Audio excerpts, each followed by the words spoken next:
Servus, Glück auf und herzlich willkommen zu einer weiteren FC Bayern Reaction. Ja Leute, diesmal zur Pressekonferenz nach dem Champions League Spiel bei Manchester United. Ich sehe gerade, dass meine Cam hier ein bisschen verrutscht. So, Abfahrt. Hallo zusammen, herzlich willkommen zur Pressekonferenz nach dem Spiel des FC Bayern bei Manchester United mit Thomas Tuchel. Wir starten direkt mit den Fragen. Kurz direkt rein. Bitte. Ein Statement.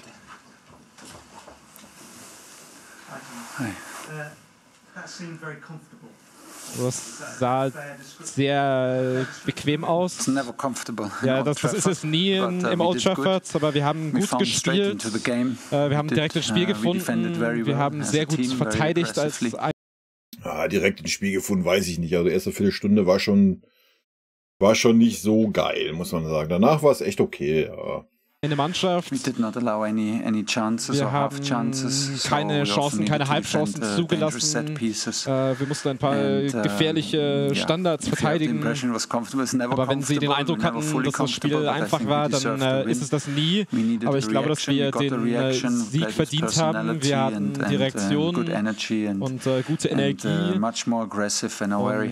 auch sehr aggressiv auf einem höheren Level als im vorherigen Spiel. Und die beste Leistung, die wir in einem Gruppenphasenspiel bisher geschafft haben. Also ich denke, wir haben es verdient. Ja, ist Harry Kane vielleicht auch der den Unterschied macht? Harry is always a difference maker. Ja, Harry ist oft eben genau das, aber eben auch mit seiner Persönlichkeit, mit seinem, wie ruhig er ist, mit der Qualität, die er mit zum Spiel bringt. Und wie er sich heute in den Dienst der Mannschaft gestellt hat, ne, muss man auch mal hervorheben. Also gerade die ersten 15, 20 Minuten, wo er echt mehr Sechser und Achter war wie Neuner. Also das war schon wild. Also.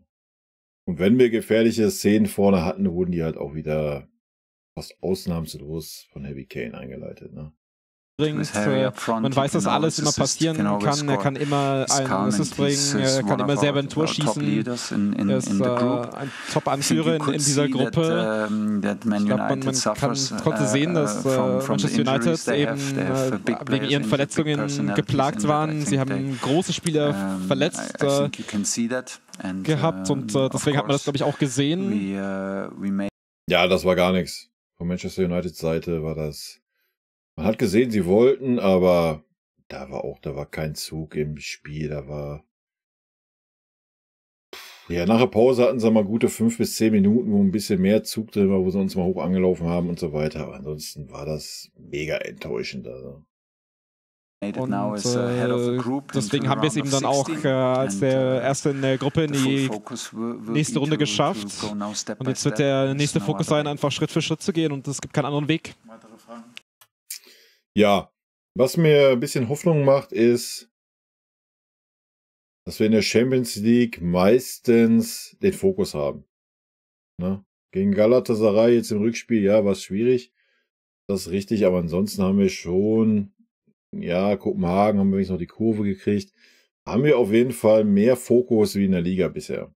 Ne? Und ich denke, man sieht in der Champions League auch gerade, wie sehr ein Harry Kane das will, Alter. Das haben wir heute wieder gesehen. Wie sehr er sich in den Dienst der Mannschaft gestellt hat, was er gearbeitet hat, gemacht, getan.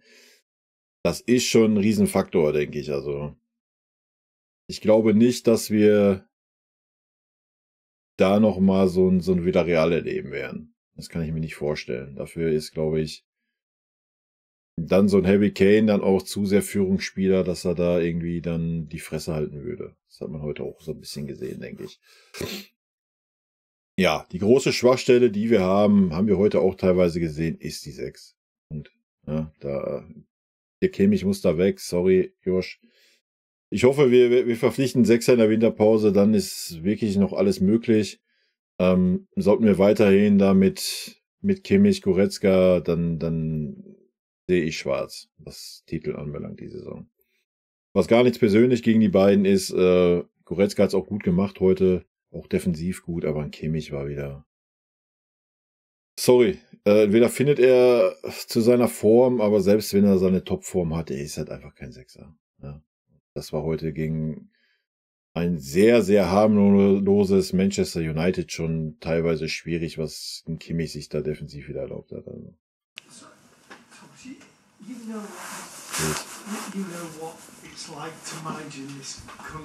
Sie wissen, wie es ist, in diesem Land als Trainer unterwegs zu sein.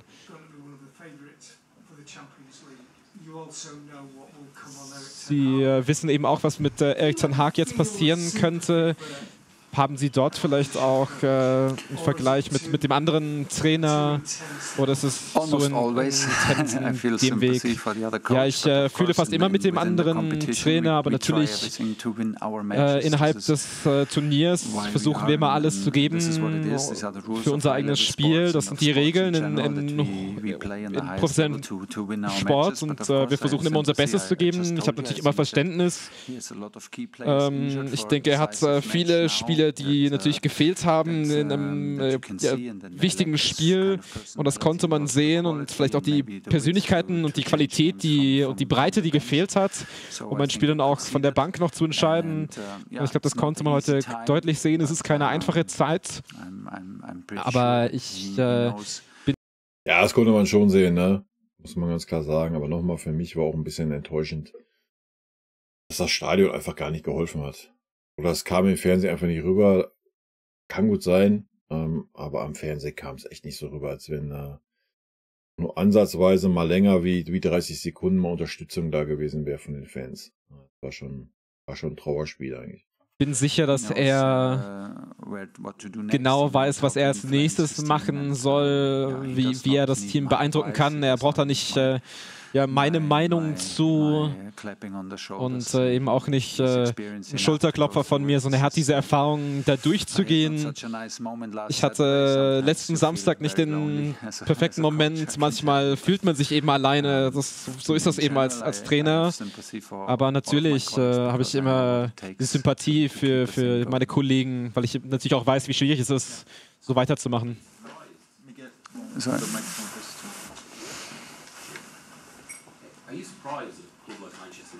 Sind Sie überrascht, dass Manchester United jetzt in dieser Phase raus ist als großer Club?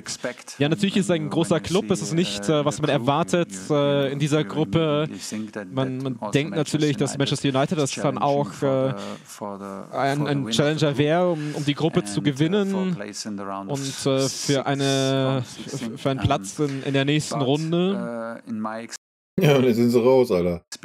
Aber in meiner Erfahrung hatten wir natürlich auch eine schwere Gruppe. Es sieht vielleicht jetzt am Ende einfach aus, dann eben auch mit dem Unterschied, mit den Punkten, die wir geschafft haben im Vergleich zu den anderen Teams.